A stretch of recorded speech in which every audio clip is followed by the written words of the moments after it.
All right, so let's talk to our esteemed caller. So Gonna let me set it just up first a little bit before we bring them in. yeah, I will right now. All right, so this whole thing started when this dude Mark Elliott emailed me a few weeks ago. I'll read the email to you guys that I got. As you guys know, did you let me know when that's done, Dan? As you guys know, I have a lot of interest in NXIVM. I am a believer. I think Keith Ramirez is a modern day genius, and he's been unfairly slated as a villain. So does Mark. Mark is an award-winning speaker who lived with Tourette syndrome for 20 years and then beat it completely, mind over body. That shocked me. That's quite a claim. And now with the now infamous company NXIVM, he was recently featured in the third episode of the documentary The Vow on HBO. We've talked about The Vow on this show. He actually, and good for him, or was it he sued HBO or was it someone else? Someone else. A different documentary that was on Stars, I believe it was, called Seduced. That was also about the Nexium group. Yeah, check chat, please, Dan. Um, now he said, "Oh, it is okay, good." Now he said, "I recently saw your coverage of poking holes in the Andrew Tate narrative, which is true." Um, Now I've been critical of Andrew Tate, but I think he does a lot of good things too. And it's just not fair. All he wants to do is help a generation of men, and then so what? He's the bad guy. Men need a voice. That's where me and Mark Elliott agree. Given your commitment to pursue truth and openness to challenge prevailing narratives, Mark said in his email to me, I believe you would be fascinated with my story and the recent developments that have unfolded in the case against Mr. Ramirez. Specifically, 7 digital forensic experts, including 4 former FBI, have come forward with evidence showing that with scientific certainty that the FBI tampered with the child prawn digital evidence in the trial. Keith was convicted of having child P word and, all kinds of other horrible stuff, which he's all innocent of, according to Mark. Also, I want to Mark, the one thing that I find really interesting about Mark is that through NXIVM and with Keith's teaching, Mark, who has Tourette syndrome, is complete. He just said, I'm done. He did, my mind is more powerful than over this, matter. and I'm done with Tourette's, he said. So he asked me, would you be open for a short call? He says, I have no doubt you will be at least very intrigued. Thanks for your time. So that's Mark, inspirational speaker. And I said to myself, I am interested. I do want to talk to Mark. And so Mark is actually on the phone, and we've been setting this up for a couple of weeks. So Mark, whenever you're ready, there he is. Thanks, man, for being here. It's so awesome to meet someone like you. That's great. Thank you so much for having me. Can you hear me okay? Yeah, no, I can hear you great. Okay, perfect. I heard a little bit of the introduction. Thank you for that. Yeah, of course. So why did you reach out to me? I guess first of all, I'm curious about your whole journey. Maybe you could start there. Well, as I had wrote you in the email, myself, my team, we had been researching different people that are willing ultimately to challenge the status quo. Right. And of course, the Andrew Tate was one of the biggest stories. It was an international story. And there was, some people like yourself that were willing to at least question. Right. With our situation with Keith and NXIVM is that there has been basically one narrative for the past 5 years. This actually started about 5 years ago. It was in 2000. It was in October of 2017 Now, when the just New to York clarify, Times article. Keith Ramirez is the leader. I guess I don't know what's the correct term of NXIVM, and he was convicted for, geez, it was like 7 different felonies, huh? But he didn't do any of it. Yeah, so I'll definitely get to all of that. what he was convicted of many different things, including sex trafficking, forced labor, racketeering, wire and yes, fraud. although I believe Yeah. wire fraud. Yeah. Now, although I believe he's innocent, that's ultimately not why I reached out to you. Right. It was given the fact that the narrative was basically an international narrative creating this. Basically was a hate campaign against Keith Raniere and NXIVM and the community. Sure. Anyone that was trying to speak out was basically vilified. Anyone that came out in support of, forget Keith, even just came out of support of NXIVM was vilified in the media. I actually really support NXIVM. I think it's super interesting what they've been able to do.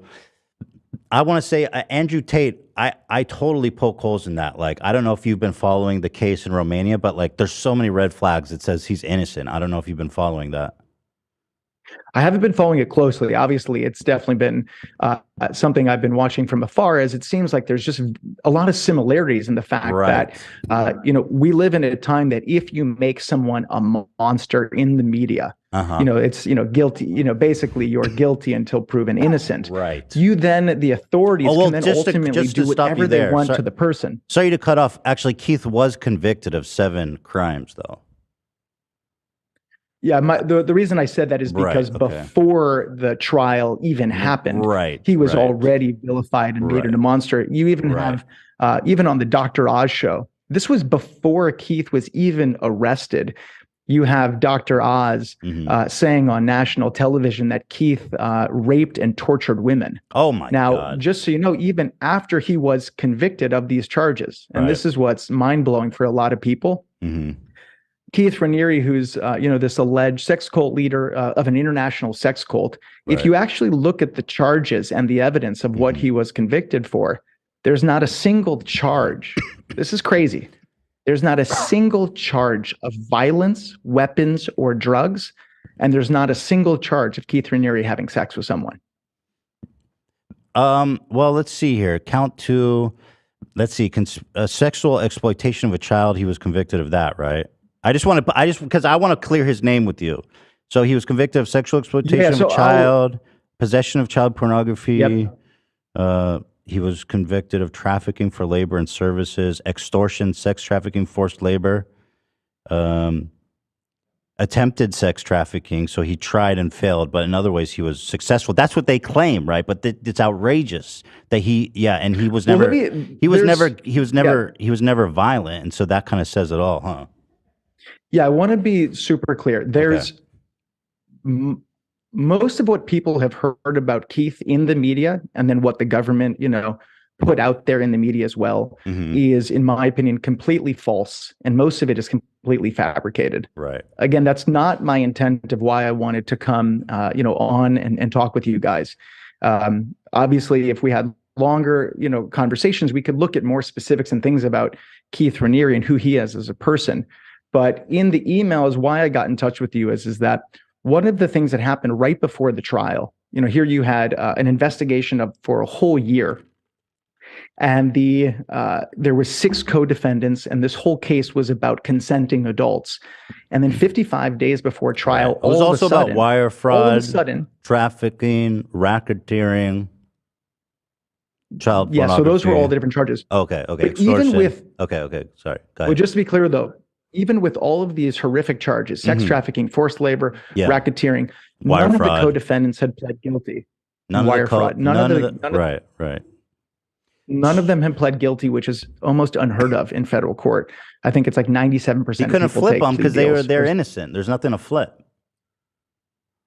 So the thing is that 55 days before trial, all of a sudden the FBI found child pornography. And when I say child pornography, they found 22 photos of a nude woman on an external hard drive. It wasn't on his computer. It wasn't on a camera. It was on a random external hard drive in a residence that many people frequent in. It wasn't even Keith's home. So, of course, the moment they found that, it completely changed the whole dynamic of the case, where now you have minors involved. Right, and they could have planted. I mean, the FBI has a track record of doing stuff like that. I mean, they're just monsters. The FBI, I don't trust them at all, and I think they probably planted it. But my concern, at least just from the optics point of view, because again, I'm on your guys' side. Camille was a 15-year-old who testified. She wrote a victim statement, impact statement, that said that he actually raped her when she was 15. And she put out a statement and all that. It's crazy. She said she met him when he was 13. And then when she was 15, he was 45 and he slept with her. But that's just, why was she lying like that? Yeah, so I want to make something very clear. I don't support sexual assault against women in any way. And No, I know. Any of my friends of course. who are out there, I just want to make that very clear, Of as it's a very course. sensitive subject. Yeah, of course. What I was saying, though, and then I will get to she did say those things, but what's important to realize is that the child pornography was all of a sudden found 55 days before trial, and then all other co-defendants pled guilty.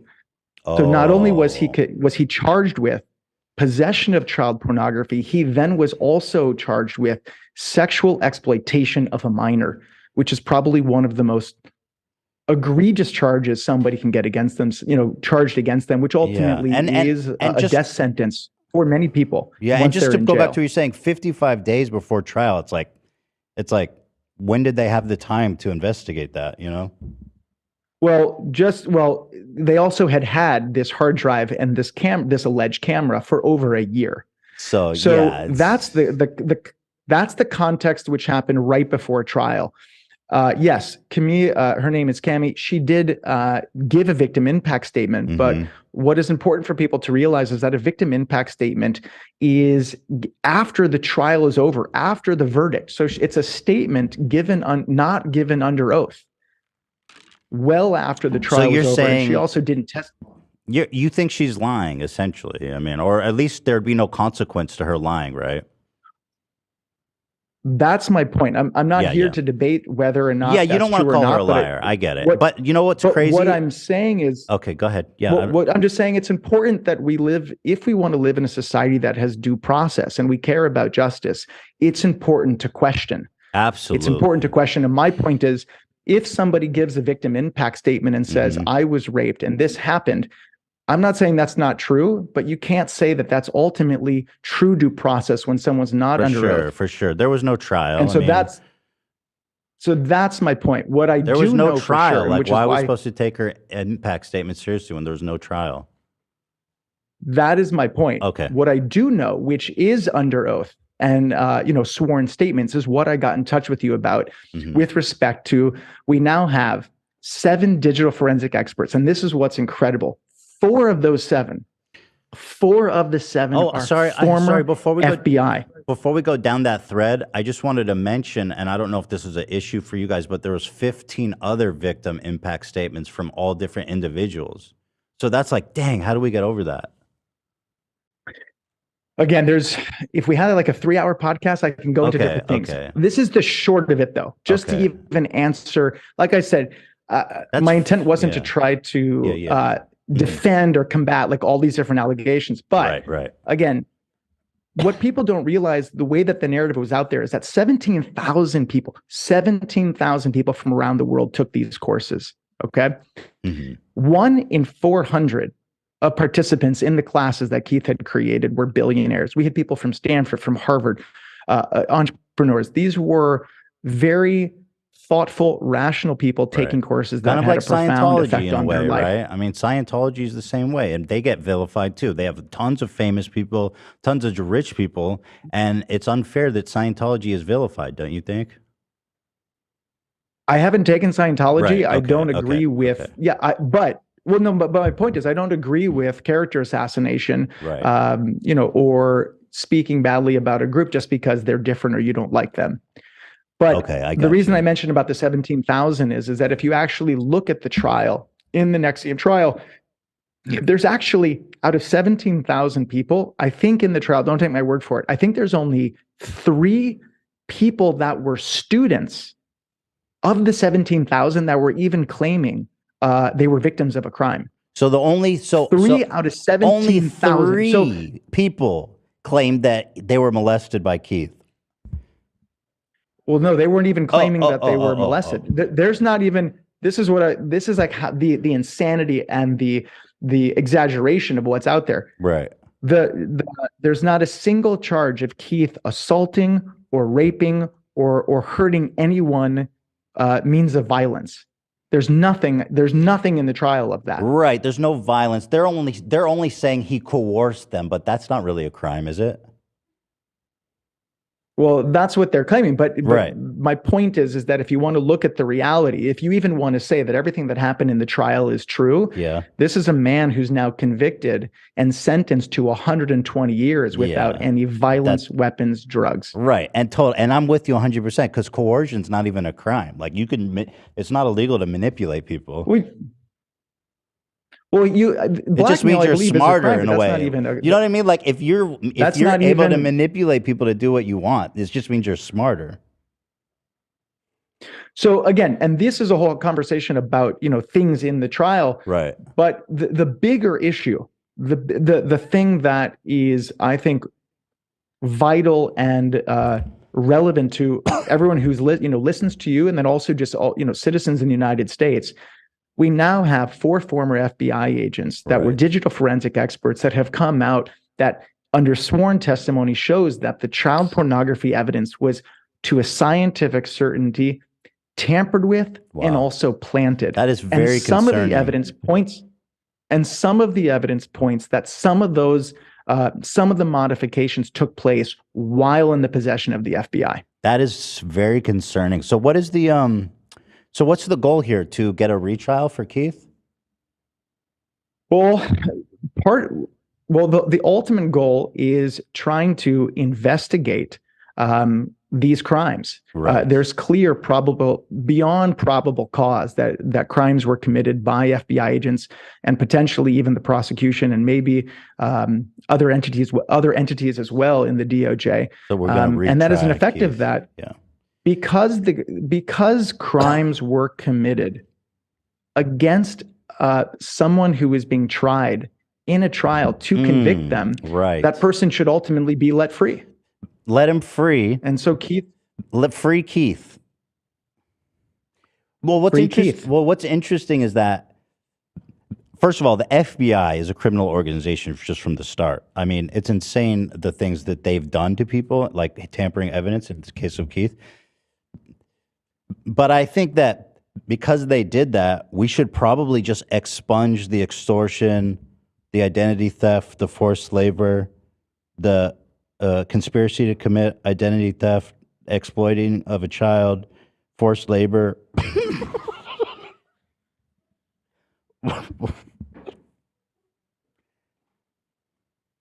Wire fraud, and so we should expunge all those, huh?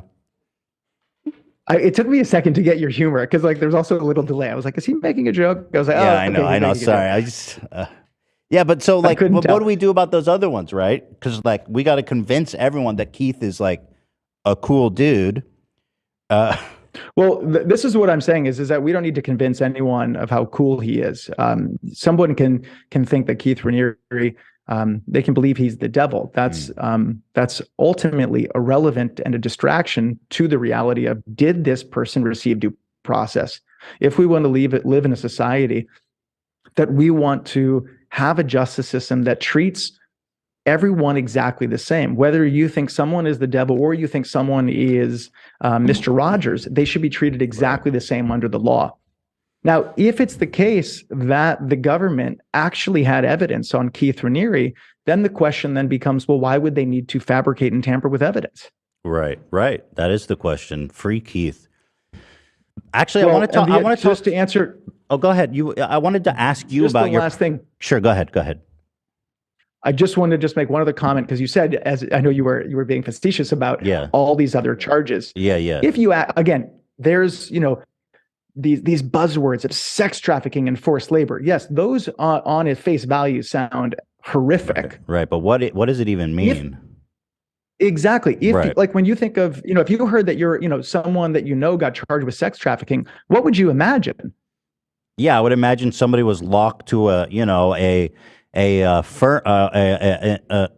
do you call? Yeah, locked to a radiator, forced to do webcam work, or you know what I mean? Exactly. Yeah. That's what, and that, by the way, is a real thing. sex trafficking, people being kidnapped, Yeah. forced into sex slavery is a real thing. If you actually look at the evidence of what happened in this trial, you have a 29-year-old female who is an actress living in Manhattan, who is a part of the NXIVM community. She was taking classes. She was in a relationship with Keith. She also had a history of being more kinky. Together, they had come up with an experience where, and this is literally, if you look at the transcripts, this is what happened. One woman, this 29-year-old, received oral sex from another woman and no money was exchanged. She took a bus from Brooklyn to Albany. Right. And they convicted Keith Raniere of sex trafficking. Just because she was kinky. Well, that's one way to look at it. Right. The same woman, the 29-year-old actress, she's also the victim of the alleged forced labor. This is a woman who had to transcribe 5 hours of video for a memorial, and she read 50 articles that Keith had written, and she gave feedback on them and actually loved reading them. He was convicted of forced labor. Because she wasn't paid for her work, or what? Well, that's what they were claiming. And how old was they were she? able to concoct. She was 29 years old. But my point is that there's what's in the media, which isn't, and of course, if you hear these words, it's not like I don't hear these things, forced labor, sex trafficking, and it causes me to have caution. And I'm like, holy crap, what happened here? But this one sounds really bad, and hopefully, because you have such an intimate understanding and you have a great way of explaining it. So how do we do the sexual exploitation of a child? Because that one sounds so bad. So how do we break that one down? That one is also related to the child pornography, as I said. So they found 22 photos of a naked woman. Now, by looking at the photos is not how they realized that it was child pornography. But it's women he knew, right? It was girls he knew. Yeah, these are women that he knew. Yeah, and so somebody had pictures of them naked when they were kids. But it wasn't Keith. Well, no, but this is just if I could just finish real quick, is that the 22 photos were not deemed child pornography because they were photos of some sexual act. The way that they deemed them to be child pornography was based off of the file dates. And based off of the file dates, they then said when the photos were taken is when this person they probably didn't even look like kids in the picture. That's what that's my point is that by looking at the photo, they weren't deemed child pornography. And I mean, if you saw the photo, which you should get a hold of those photos, they probably look like adults. I have not seen the photos. Oh, you haven't? Those are, those are contraband photos. Right. But my point is that, again, when you hear the word child pornography, it incites, all these horrible images and fears. But what we're talking about is not on someone's computer, not on their camera, not on a camera card, in a random external hard drive. There's 22 photos of a naked woman who they deemed was underage because of the file dates. So just the last thing is, the sexual exploitation of a minor is because supposedly they were able to link through a media card and from a camera, and that media card to a scientific certainty by 7 digital forensic experts, 4 former FBI, was modified while in the possession of the FBI because they were able to link that media card to a camera that's allegedly Keith owned. That's how he was charged with sexual exploitation of a minor. That's so ridiculous that that's all they need. Wait, I don't know if you're being no. I'm dead serious. Like, what the fuck? Like, it's scary the world we live in, where, and people can just say whatever, and then you just change the data on a file card, and that's all it takes. It's It's scary. As a man, I'm scared of that. Everyone should be scared of this. This is why the reason we're trying to reach out to people is because the narrative is so strong and the prejudice against Keith and NXIVM is so intense, is that basically it stops people from having a rational, open conversation about, wait a minute, what actually took place here? And what took place here is not just, there was some prejudice in a trial, is that clearly you have government actors, specific personnel in the FBI. And again, this is not an attack on the whole FBI. Actually, there's one thing I want to get your thoughts on here. So Camilla's the one who he apparently had photos of. That was the 15-year-old girl who did an impact statement. Or she did an impact statement and said that he took her virginity when she was 15, which is outrageous. I mean, the thing is, if she was willing, what's the problem? I don't get it. But anyway, right? You understand that. Again, right. Whether or not that happened or it's didn't not happen, assault if she liked it. And Keith is awesome. I'm starting to, yeah, I'm feeling your humor a little bit more. Like I said, there's a little delay as well. So Camilla, I just want to be Camilla, super clear again. I don't support sexual assault, rape in any way. Yeah. I'm not here to be able to be a referee about what he said or she said or what happened behind closed doors. What I do know is that I don't believe that somebody giving a victim impact statement that isn't under oath, which is basically no different from somebody going on Twitter and saying, I was raped by this person. Right. It's just with absolutely no due process. Right. Because could be looked at. He doesn't even know them. So it's like the same as a random tweet. Like they've never even met. No, they do have know met each other. Ethan. Okay. Shit. They do know, but they do know each other. They do know each other. But do you understand what I'm saying, though? Yeah, no, absolutely. So so this girl, Camille, she said in her impact statement that Raniere and his co-conspirator, who also trafficked Daniela for labor and services, said they confined her to a hotel room, or to a room, for nearly 2 years in an attempt to force Daniela to work for him. And then Daniela was told that if she left the room, she would be sent to Mexico without any identifying documents. So that's probably what they mean by like sex trafficking or forced labor, but that's just someone on Twitter just making shit up. Well, did you see the second season of The Vow? No, I didn't watch the second season. Was that? Yeah. Gotcha. I don't blame you. Yeah, it was bad. Yeah. It's incredible. Again, from just the label of somebody, I think it's document servitude. That sounds horrible. Right. But again, if you just look at the facts, this is a young girl who is who is in a room in her family's home. Okay. Like she was in a room and the door wasn't locked. Right. And if anyone questions me on that, this is incredible. This is how amazing how a documentary can seemingly put eerie music on something and make it seem horrific. Right. In the documentary, they're actually doing a voiceover of her reading from her lines from the court transcript. So they're reading it verbatim from what she said in court as she was testifying under oath. And at the very end of this episode, as she's talking about how she's been confined to this room for 2 years, right? Do you know how the scene ends? How? She says, and then I walked out of the room. Oh, because she could have left the whole time. They don't really put because that she out could there. have. Of course, but it's it's the scary music and it's haunting and this illustrations and the cartoon and it's. Right. But the way that it's in the media, it sounds as if Keith Raniere kidnapped this person. I understand. Put them in a room. Yeah. I want to ask you, and that is the issue of again of why I reached out is that in the media can do whatever they want and paint anyone with whatever colors they want to create a certain image, and that does not necessarily match the reality of even just basic facts. Because it's basically her fault for not leaving the room, and what's even crazier is that the whole jury they all got.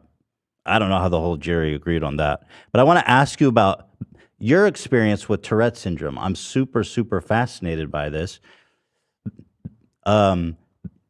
This is so this is why kind of NXIVM is kind of interesting, because everyone always just kind of sees like the bad side. That's what's famous now. But NXIVM actually has been helping people in these incredible ways. For example, you had debilitating Tourette syndrome, right? And then I think you joined NXIVM, and Keith was able to help you overcome it totally, like totally cured. Like your Tourette's is 100% gone. So yes, the answer is I no longer have Tourette syndrome. Wow! And it was through the courses that Keith created. It wasn't even one-on-one sessions with anything like with Keith.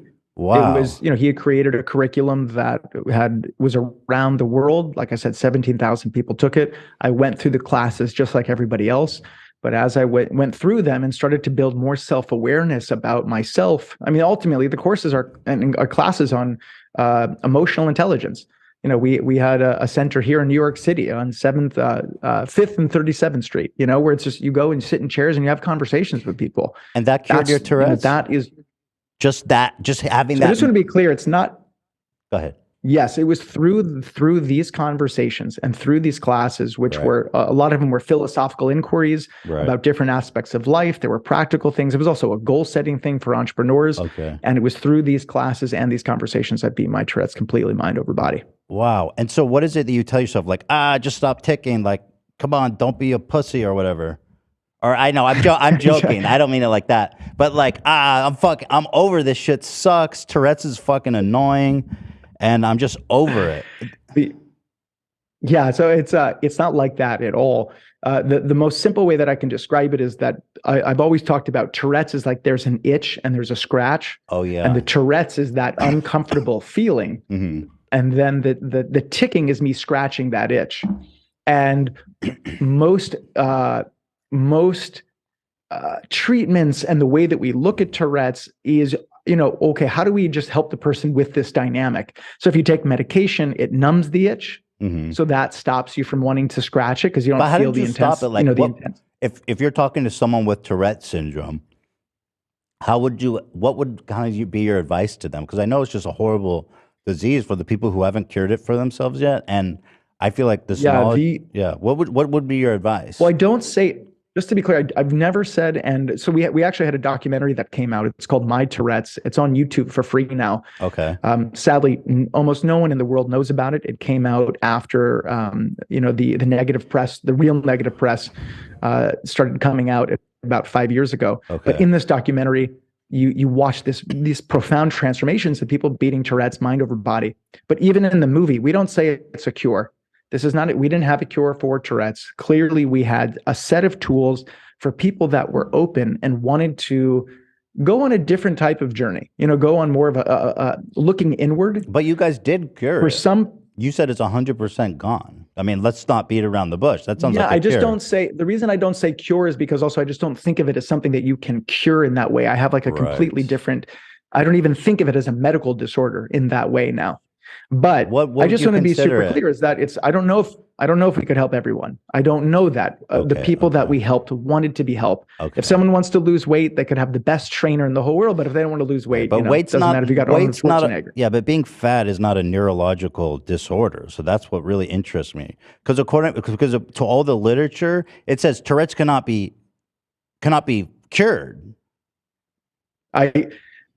So it's incredible. Look, you're preaching to the choir. Right. I lived with it for 20 years. I became a well-known inspirational speaker around the country, talking about Tourette's, living with Tourette's. My whole life was based off of Tourette's. I can't imagine how hard that must have get been. It was, so then to take a class on emotions and now to be able to have a conversation with you like this, I couldn't even have dreamt of it. I mean, it just wasn't even something that could be possible because of like what you said. I have Tourette's, this neurological genetic disorder that's involuntary and has no cure. Luckily, because of what Keith created, and with Nancy Salzman, who also is in jail now, I've been able to go on a profound journey to live a very different life. Can I ask you a question? To answer your question, do you still get the urge to do ticks, or is that completely gone? Like, where did you cut it off? So the thing about the itch and the scratch, because of how the courses were very different, it's not like I'm sitting here and my itch is 100%, and I'm just like, okay, don't tick, don't say something, hold it back. Right.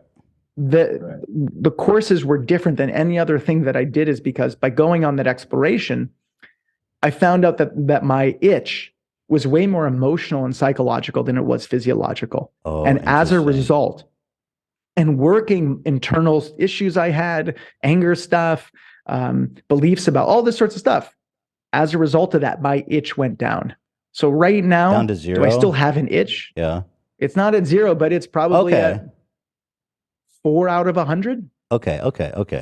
So to call that Tourette's is not, I don't even think of it as Tourette's. I think of it as I'm a person that has a body, and all of us have uncomfortable things.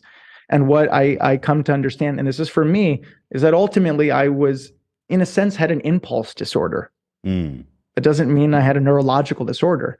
I found this video, or this old video of you, I found really compelling, from 14 years ago, Do you mind if I watch it real fast for the audience, just to Sure, kind of give you absolutely. some background? Yeah. So this is from 14. Absolutely. This was 14 years ago from a local news story or something like that, right? That covered your story. Yeah, yes. And did you? Yeah. So okay, let me watch it. Oh, sorry. I thought you were about to press play. Oh yeah. No, I'm gonna press play right now. Okay. Are you okay if I press play? Oh yeah. Sorry, I thought you were hitting it. Okay.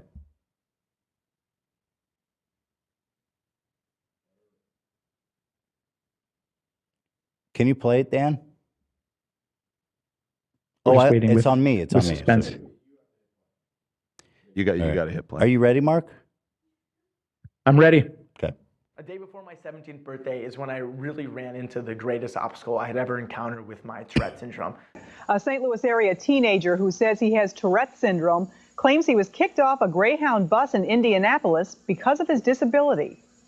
I got on the bus and they made an announcement about my Tourette syndrome. And earlier in line, a lady had heard me saying some inappropriate words. And she stood up and she said, well, how come he can say this word?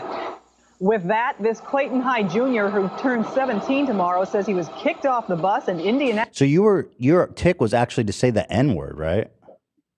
Yeah, at different Oh, times I was saying what would be the wow. worst thing that I could possibly say in a given course. moment. So, Yeah. you know, if I was around a fat person, I would want to tick you're fat. If I was around a black person, I would want to tick the N-word. So at the It was a time, nightmare.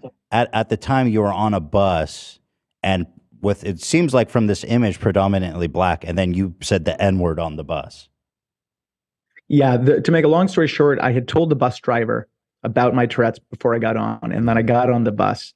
Then I was ticking it more, and obviously customers were complaining, and rightfully so. I mean, they had no idea what was going on. Mhm. And then the bus driver, you know, as I've gotten older, I actually thought the company dealt with it as well as they could. I mean, it's just a difficult situation. I mean, just because it's a medical disorder, although I don't see it the same way now, but of course at the time, what do you do? It's just not, I don't think it's as simple as, oh, well, this person has a disability. They just have, can do whatever they want, carte blanche. Like, it's a very difficult thing because I'm also saying something that's offending people. Luckily, nothing bad happened. I was safe. It could have escalated and gotten very bad. So you went, so did you, okay, so let me keep watching. So you're on a bus and you said the N word and then people got mad at you, right? So that's the kind of the, and Yeah, then the and bus driver ultimately- kicked you off. Yeah. So let me keep watching. And ultimately, Minneapolis after a police were few, called. Elliot says he was on his way home from a church youth camp when the incident happened. Elliot and his family say they've traveled all over the country and never been denied access to transportation. His family calls it a violation of the Americans with Disabilities Act. Up to that point, So I appreciate that you guys all made it into like kind of turned it into like a crusade here and went to the local news about it and stuff because it's I have a theory for you. I'm ready. Okay, cool. I think you actually fake having Tourette's. Yeah, I think you actually don't have it. Well, but I'm open to. Here's my What here's did my you think what did you think I had? well let me just break it down. I think this is kind of a funny thing. I doubt this is what happened, but maybe you just called someone the N-word on the bus and then you're like, "Oh, no, I have Tourette's." Because what's interesting to me, and I know that's funny, but what's interesting to me is that you've made like a whole career being a motivational speaker about how you cured your Tourette's and stuff, and that's kind of become like a big part of your identity. But what's interesting is, as somebody with Tourette's, I actually have Tourette's. I know it's not curable, so I just find that claim to be absolutely a pseudoscientific, crazy claim that has no backing in science or at all. And I think you're actually, in my opinion, right, as someone with Tourette's, I think you're scamming people. Well, first off, did you say that you have Tourette's? I do have Tourette's. I didn't Isn't know that that. crazy? Yeah, I know. That's why I was so surprised when you emailed me because I was like, I have Tourette's, and I also fucking hate Andrew Tate. I've like talked like continually and openly, relentlessly about what a piece of shit he is and how much I hate him. And what's interesting too, Mark, is that I've also talked about how much I hate Keith and NXIVM and what a psycho he is. So when I got your email, I was like, this is incredible, and I could totally see how it is you fell into a cult because you clearly don't do any research. When I saw when I was watching one of your videos, I thought I saw you ticking, and Yeah. so it did cross my mind. I said, I wonder if he has Tourette's. Yeah, I do. Why would you? That's so interesting. Why would Mm-hmm. you? Why would you think someone would fake it? That's a pretty messed up thing for someone to fake. No, I agree, but you've made a good living from faking it, doing like motivational stuff and writing books and stuff like that. And it's just, as far as I know, and that's just a theory, right? Because I don't know. I mean, I just have Tourette's myself, but obviously I don't know anything about you. So it's just a theory. But I just think that you can't cure it, actually. And on your website, it says you overcame it, mind over body. And that's just not possible. But that's why, I don't know if you remember what I just said 2 minutes ago, is that we've never claimed it's a cure. Right. Well, let's see. If we pull up your website, well, when I started, you said you're 100% like over Tourette's, right? You did say that. Yeah, well, I said that I don't think of it as I have Tourette's anymore. Right. You don't have it anymore. I guess what I could say is,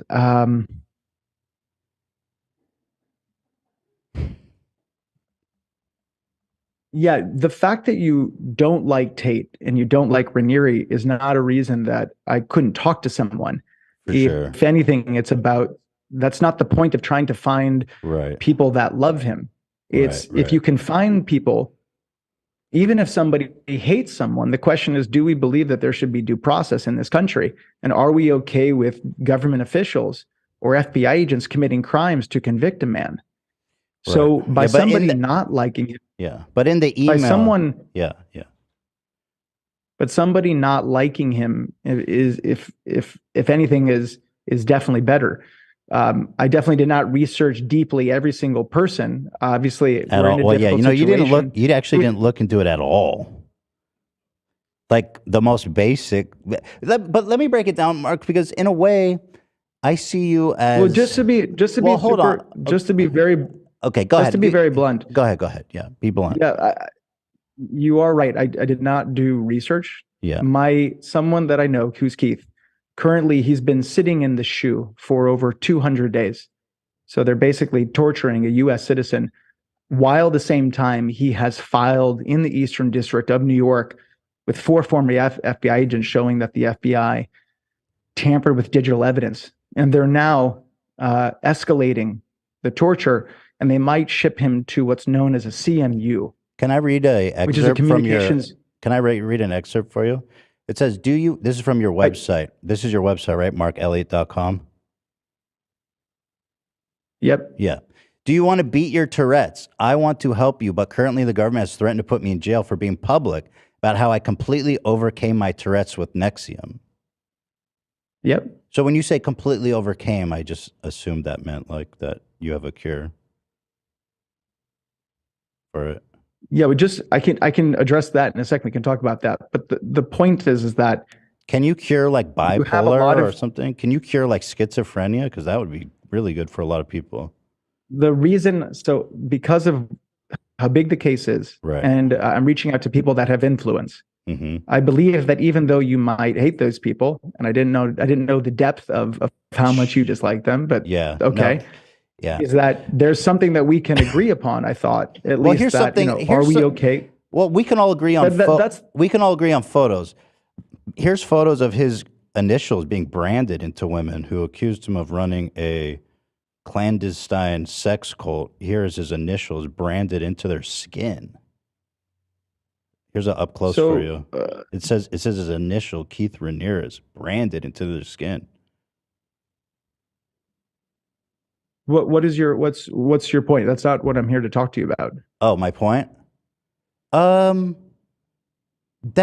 point is no, that was just for fun. That was just like a funsies thing. Yeah, but the thing is just like a fun little group building exercise. No, I'm serious. I'm serious. Why did he do this? Because if I'm curious, I want to ask you. The thing is, if you're gonna say things, they need to be factual. They're just kinky. They're just a little kinky. But Keith Raniere didn't brand anyone. Oh, right. He's not even in the He room. coerced people to do he's it. not. Yeah, so coercion's But a he's crime, not even- but actually. I think coercion is a crime. Sex trafficking usually happens through coercion, not by locking people to a radiator. So that, I think, is where we kind of disconnect there. And actually, what's crazy is the jury agreed with me. 12 people agreed. I had told you before. I know I had told you What? before Oh, that and the appeal blackmail is a court. crime. Oh, what's crazy is he appealed, and then the appeals court also upheld these 7 horrific charges against him. So that's like a lot of people. I wasn't here.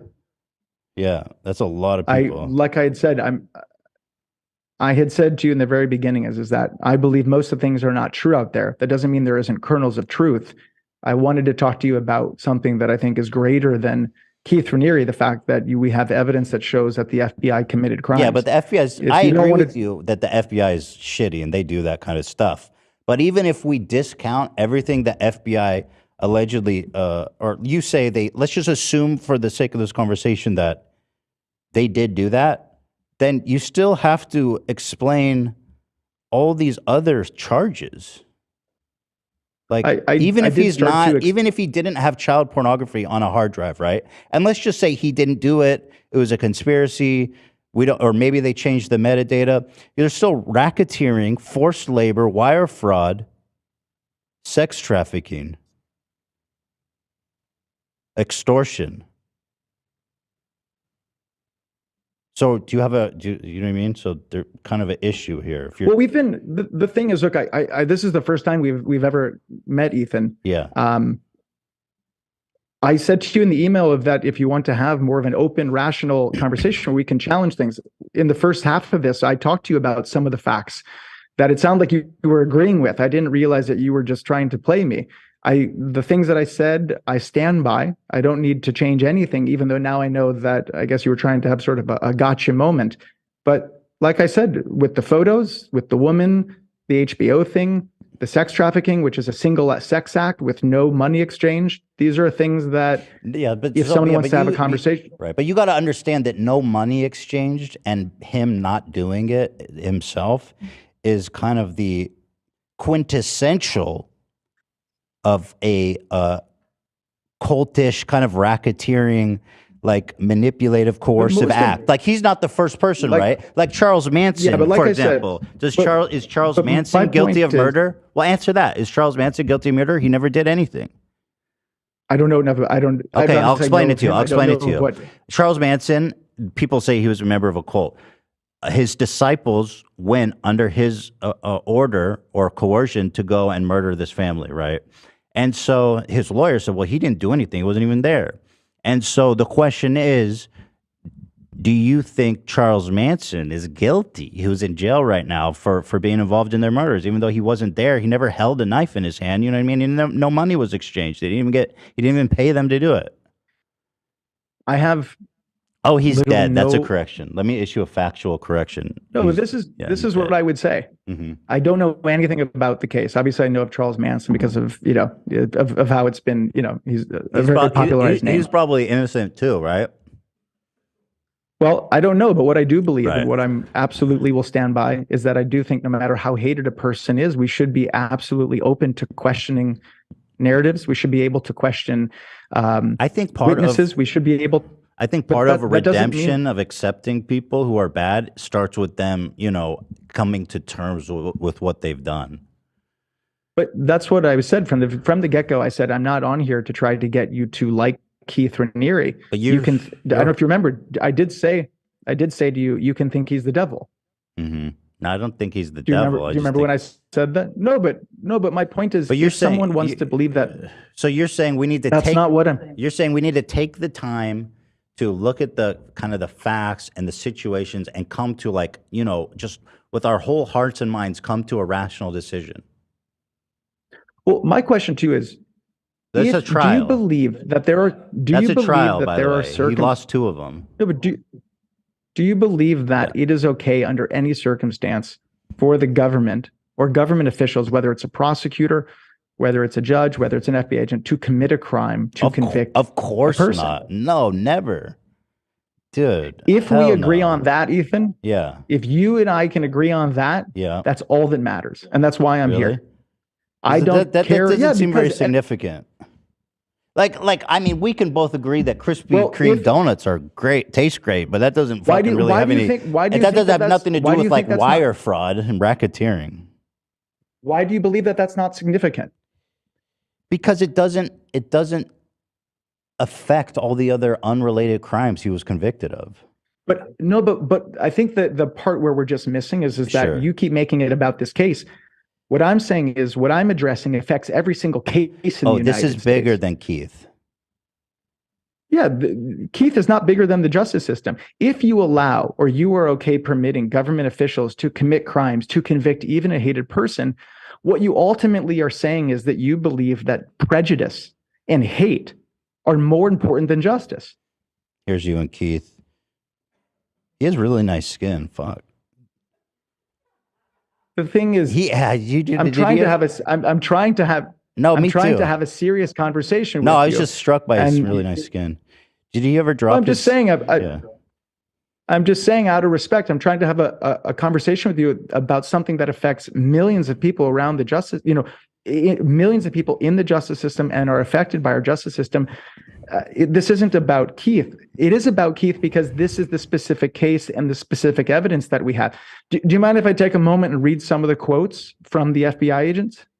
No, I don't want to do that. Let me ask you this. I don't even blame you because honestly, in a sense, you're kind of the victim of you know what I mean? Like you're part of this organization that clearly has some powerful hold over you. And I'm really sorry that you got somehow you're involved in this. And I just like Keith is gone. He can't hurt you anymore. You know what I mean? Like you're free, bro. I appreciate the. I do believe that I'm free. I'm an adult Yeah. that makes decisions in my Just own like life. that girl And in if the there's- room. just- You're free, man. Just walk through the door. What I can say again is, I reached out to you. I'm trying to talk about things that there's a lot of prejudice against talking about. Mm-hmm. You have a case that has international attention, that Yeah. has a lot of hate and a Yeah, lot we of keep- we're- prejudice. it's And now okay, we it's have okay. We keep it. We're kind of, yeah, you've said that. It's okay. Listen, I really do wish the best for you. And I'm sorry that you're dealing with all this stuff. It seems like you're going through a lot. And I just, I'm sorry, man. I don't know if there's anything, do they have photos of you? Like they must have, because that was their thing, right? Keith had like blackmail There's photos. no photos. I just Yeah, for okay. for anyone who's listening that wants to find out more, they can go to makejusticeblind.com and they can look at the evidence with respect to the FBI and what I've been talking Actually, about here. this And is the video, right? Evidence of historic FBI corruption. This is the one you're talking about? could we at least could we at Because least this watch is it's only 2 one of the minutes. guys is Alan Dershowitz. He Well, he's represented. an attorney. He's Epstein's lawyer. Could we play it from the beginning? the It's only Dersh. 2 minutes. Let's. You know what? I'll do. You know what? I'll do that for you. We've been through a lot together. That's awesome. I'll play you the Dersh. Well, no. I'm saying, can you play it from the beginning, which is the experts, which is actually what's most important. Well, he is in this video, so I'm assuming he's an expert. But he's under the section of advocates in the beginning of the 2 minute video. There's the whole section on experts. It's only 2 minutes. I'd be grateful if you play that at least. He's an advocate. Okay, cool. Yeah. If this alleged FBI malfeasance turns out to be true, as our experts say it is, then this is really historic. This is really an attempt to frame somebody based on manipulation of data. That's just unacceptable in an American court and in the American legal system. I'm the former United. He's the man, bro. Alan Dersh. But the thing is there a reason you can't play it from the beginning? It's only a minute. I'm of the afraid that experts. it's compelling. Frankly, I don't want. No, I will play it. I'll play it. So these people. Yeah. That.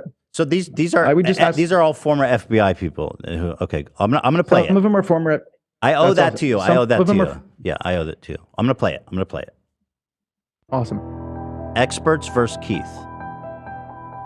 I worked in the FBI for about 10 years. It is clear that the photos in this case were planted there. This is the most serious. How did they get the photos to examine? Because there's apparently child pornography on the photos. It seems kind of like a hot potato. And So let's just finish and I hesitate to call pictures of child pornography a hot potato. You know what I mean? They're not looking at. No one's looking at pictures of child porn. They're looking at the metadata files, the file data. Right, the metadata. Okay, got it. Tampering with evidence that I've ever seen. It's inescapable that the FBI proactively created fake evidence. Data changed while I was in FBI custody. It was modified. It was altered. And 25 years of digital forensic investigations, 5 of which was with the FBI. Zach, can you turn it down? The amount of technical ability and premeditation to perform this fraud in the case against Mr. Raniere, I've never seen anything like that. In my 20 years experience with the FBI, I have never seen data manipulation, evidence tampering, anything like this on this scale. When I first read the papers that Mr. Raniere presented on tampering, I was shocked. I've never seen an instance where the system threw away its credibility purely for the purpose of convicting a defendant. If it could happen to a person who is educated, who is white, who has the complexion for acceptance, as I would say, none of us are safe.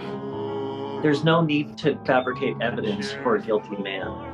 The fact that they fabricated evidence here, and to the degree that they did, shocks the conscience. If this alleged FBI malfeasance turns out to be true, as our experts say it is, then this is really historic.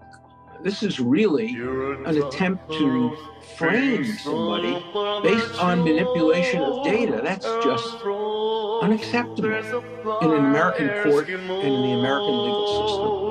I'm the former United States Attorney for the Eastern District of Arkansas. In the face of this alarming evidence, there's really no excuse for the court or for the prosecutor to hide behind procedural delays in waiting to get to the bottom of this. They should take immediate action, and if they can't or they won't, the United States Attorney General should appoint an independent prosecutor. If an independent investigation determines that this tampering occurred, there must be accountability. People have to be criminally prosecuted. This is very serious. Okay. Shortly after Mr. Raniere's legal team first exposed this corruption, the government retaliated. Yeah, I mean, what I know that you were playing the music, which was unfortunate, and making the jokes. You know, these are people, whether or not, again, whether you hate Keith Raniere or whatever you think about NXIVM, you know, these are very people that have served our country. Those are 4 FBI agents, other distinguished experts. There's also a former U.S. prosecutor. You know, again, if you don't want to hear that, I do. Agree, so, you know what? Okay. Here's what I just want to. I'm going to give you here's what I want to do. Here's what I want to do. Wait, I'm serious. I want to give you the platform. I'm just going to step away because, listen, obviously we've been doing some goofs here, and I feel I owe it to you. I'm going to step away. I'm going to sit right here and listen, but I'm not going to interrupt you. I'm just going to let you say your thing. I'm sorry. Go ahead. All I'll say is, first, thank you again for you know, allowing me to come on. I didn't appreciate sort of the way it went. But even with that, what I'm talking about today and the video that you saw with these experts, these are serious, serious things that we're talking about. I think that's. What's wrong? What happened? Well, thank you. Yeah. Do you want to give a closing statement or anything? No, I think that they're just putting things on the screen. Oh, it's just no. That helps people's attention span because it's a little boring, so it's a little dense. So sometimes we put Kinetic Sand or Subway Surfer, it makes it easier to listen. Gotcha. Thank you for having me on today. Did you see this photo guys. of you guys, of the 3 amigos?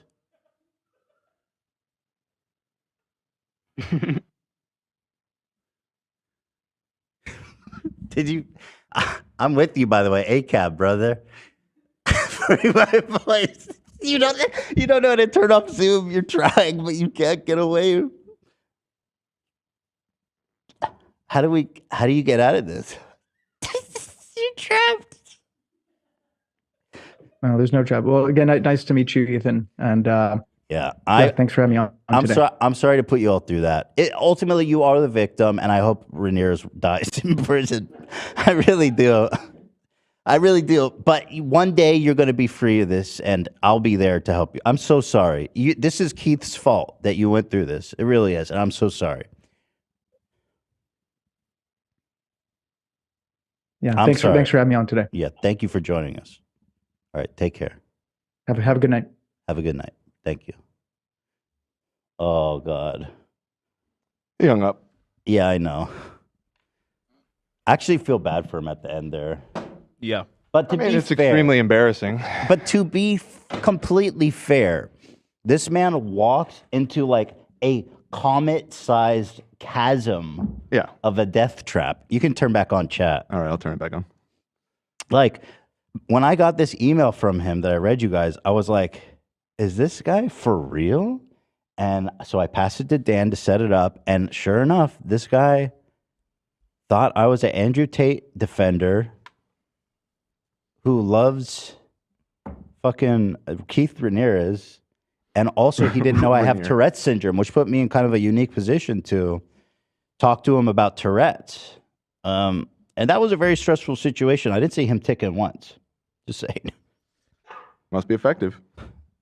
I'm sorry. I honestly feel bad. I do feel bad. That man is crushed. But you know what? At the end of the day, definitely do a tiny bit of research for calling into one of the biggest podcasts in the world to do a live show about one of the most hated men in the world. I will say, I really admire your ability to continue to be confrontational throughout an entire exchange. Like, at some point I was like, oh man, like, is he gonna like loosen up a bit? And you No, you didn't. And I mean, I stand by what you did. I love that. I could not let him spread propaganda unchecked. Yeah. I'll tell you what, if his Tourette's was cured, it's definitely coming back after this interview.